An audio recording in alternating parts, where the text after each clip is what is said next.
Grace be unto you and peace from God our Father and from the Lord Jesus Christ. I was glad when they said to me, let us go into the house of the Lord. And I'm Father Steve Sellers, and thank you so much for tuning in today for this brief daily message of hope.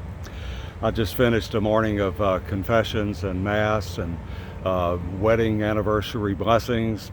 I was just struck by the fact that we live in a world where people seem to be mesmerized by darkness. The world is a scary, dark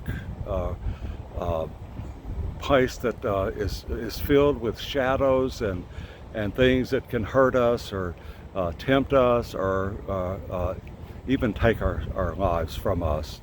Part of that is the fear that is going out over the news channels and the social media, telling us all that we should be afraid of, and the things that we should avoid, and that the overriding feelings that we should have would be feelings of fear.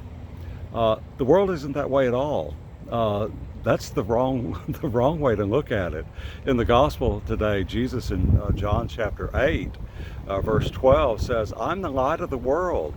Whoever follows me will never walk in darkness, but will have the light of light.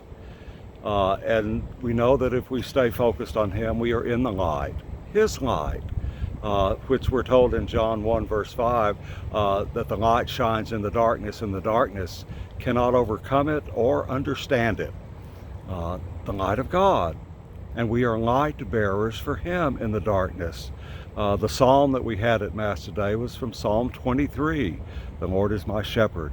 And my favorite verse of all time is Psalm 23 verse 4, where we're told, yea, though I walk through the midst of the valley of the shadow of death, which is a phrase we hear all the time. The world is in the valley. The world's in the shadow of death. And when we listen to that, it's tempting to be afraid. But that's only half the verse. Psalm 23 verse 4 says, yea, though I walk through the midst of the valley of the shadow of death, I will fear no evil, for thou, O Lord, art with me. Thy rod and thy staff, they comfort me. Where the Lord is, there is no darkness, no diminution of His light at all.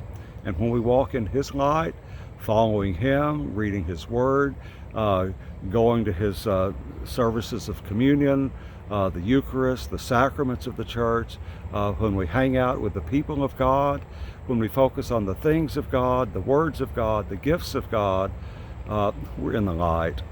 And the world can moan and groan about darkness and death and disease and destruction all it wants to, but the light will still always overcome darkness.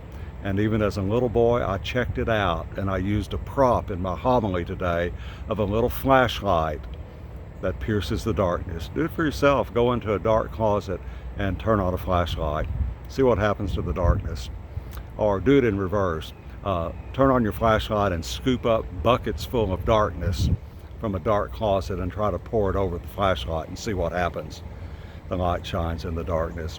Let the light shine forth through you. And remember that you are loved and the Lord is with you. Have a blessed day today, and God willing, I will see you here again tomorrow.